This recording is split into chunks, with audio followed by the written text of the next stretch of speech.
Selamat pagi anak-anak kami kelas 10 IPS. Semoga kalian semua masih tetap dalam keadaan sehat dan masih tetap semangat dalam mengikuti pembelajaran secara daring seperti ini. Dan tidak lupa kita panjatkan rasa syukur kita kepada Yang Maha Kuasa karena pada hari ini kita masih diberikan kesehatan dan kesempatan untuk dapat beraktivitas seperti biasanya.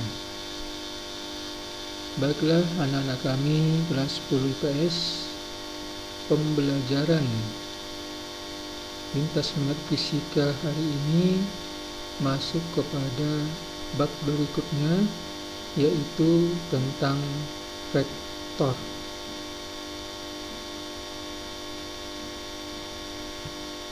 Nah, apa itu vektor? Sebelum Bapak jelaskan apa itu vektor, kamu harus mengetahui kompetensi dasar dan indikator apa saja selama pembelajaran materi tentang vektor ini. Di sini bisa kamu baca kompetensi dasarnya menerapkan prinsip penjumlahan vektor. Ya, jadi kalau dilihat di indikator, ya tujuannya semua ya bagaimana menjumlahkan vektor.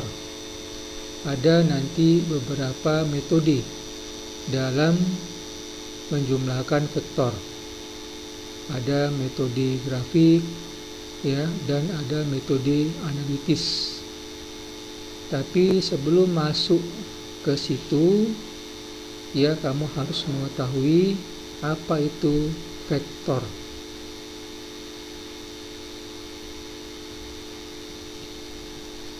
Baik nak ya, kamu harus tahu apa itu definisi vektor. Ya, vektor itu adalah suatu besaran fisika. Ini dalam besaran fisika ya. Kalau kamu cari definisi vektor secara umum, secara global mungkin ada perbedaannya. Ya, ini di dalam fisika. Vektor itu adalah suatu besaran yang punya nilai dan arah. Besaran itu sudah kamu kenal topik yang sebelumnya pada topik pengukuran ya. Besaran itu terdiri atas dua, ada besaran pokok dan ada besaran turunan. Itu kamu sudah tahu ya apa-apa saja besaran pokok dan apa-apa saja besaran turunan. Nah, di antara besaran-besaran tersebut ada yang punya arah. Ya, kalau besaran sudah pasti dia punya nilai, sudah pasti itu ya. Tapi belum tentu dia punya arah. Seperti besaran pokok itu ada 7, panjang, massa, waktu, kuat arus, suhu, jumlah zat, intensitas cahaya. Kesemuanya itu hanya punya nilai, tidak punya arah. Apa saja contoh besaran yang punya arah? Contohnya perpindahan, apalagi kecepatan, ya, apalagi gaya, percepatan, ya, dan masih banyak lagi. Contoh yang Bapak berikan itu termasuk dalam vektor. Mungkin kamu masih bingung, apa sih yang membedakan yang punya arah dengan yang tidak punya arah? Baik, Bapak berikan dua besaran ya sebagai pembanding. Pertama namanya besaran jarak, yang kedua namanya besaran perpindahan. Seandainya rumah kamu ke sekolah itu jaraknya 5 km. Ini contoh. Ya. Kamu ke sekolah, dari rumah ke sekolah 5 km. Kemudian dari sekolah ke rumah 5 km.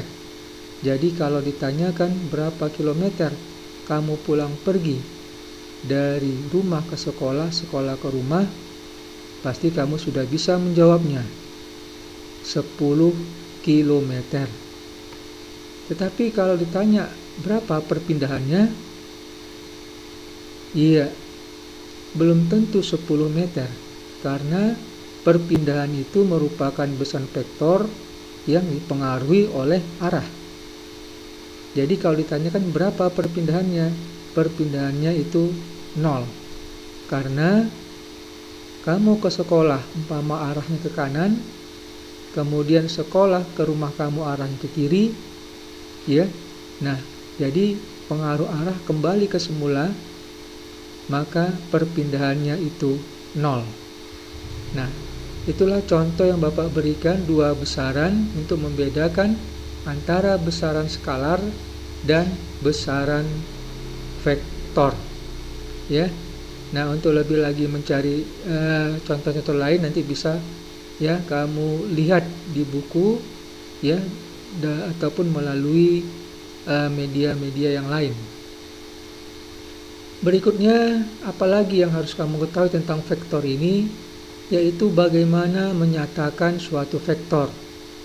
Ya, vektor itu dinyatakan seperti yang kamu lihat pada slide ini dengan menggunakan anak panah. Ya, ini menggambarkan vektor tersebut. Ya, memvisualisasi vektor. Nah, jadi panjang anak panah dia menggambarkan nilai atau besar vektor. Semakin panjang anak panah, maka semakin besar nilainya. Semakin kecil panjang anak panah tersebut, maka nilai vektor semakin kecil. Kemudian arah. Nah, kalau arah tergantung kemana arah yang ditunjukkan oleh vektor. Ini sudah bisa kamu mengerti mengenai arah. Ya. Nah, kalau dalam soal tentang arah ini, ya, bisa dinyatakan dalam derajat, ya, bisa juga dinyatakan dalam arah mata angin. Ya. Nah, kedua arah ini yang sering dipakai dalam persoalan-persoalan vektor. Baik, untuk hari ini ya Bapak menjelaskan sampai pada bagaimana menggambar vektor. Ya, dan nanti tugasnya adalah kamu menggambar vektor. Ya. Dalam menggambar vektor ini, alat yang kita gunakan supaya gambarnya sesuai, gunakan mistar dan busur. Nah, sebagai contoh bagaimana menggambar vektor. Vektor gaya F, arahnya mendatar. Mendatar sudah tahu kan, horizontal, ke kanan. Memiliki besar 20 Newton. Ya, jadi 20 Newton ini mau digambar berapa panjangnya? Digambarkan dengan panjang 2 cm. Nah, kita lihat dulu bagaimana gambar vektor F ini, ya, yang memiliki besar 20 Newton yang arahnya ke kanan. Kita lihat dulu bagaimana gambar yang dibuat. Nah, ini dia. Inilah gambar vektor F. Ya, vektor F. Lihat ya. Panjangnya diwakilkan 2 cm untuk nilai besar gaya 20 Newton. Berarti 1 cm itu 10 Newton. Inilah.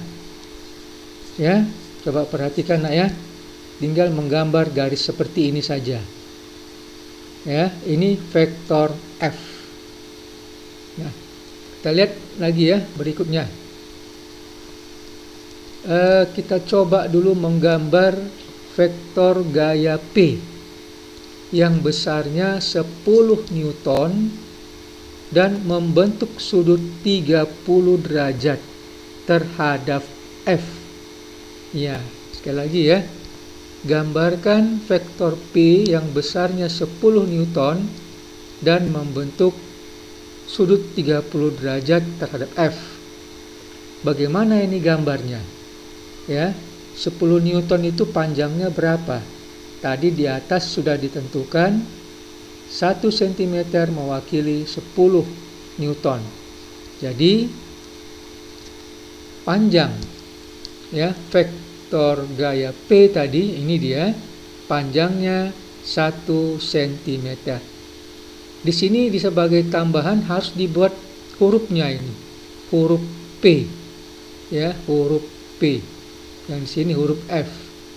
Lihat panjangnya sesuaikan. Tadi 1 cm mewakili 10 Newton. Nah, ini harus menggunakan roll. Ya, dan besarnya 30 derajat ini ya, kita gunakan busur. Ya, nanti sediakan roll dan busur untuk menggambar ya vektor yang nanti Bapak tugaskan. Baik, kita lihat lagi ya contoh yang lain. Menggambar apa lagi ya? Menggambar vektor Q yang besarnya 30 Newton dan membentuk sudut 120 derajat. Langsung kita ingat 30 Newton itu panjangnya nanti berapa senti mau kita buat. Ya. Nah, di sini tadi 1 senti mewakili 10 berarti 30 Newton 3 cm. Ya, kemudian gunakan busur, ukurlah sudutnya 120 derajat. Baik, yang mana itu? Inilah dia. Ya.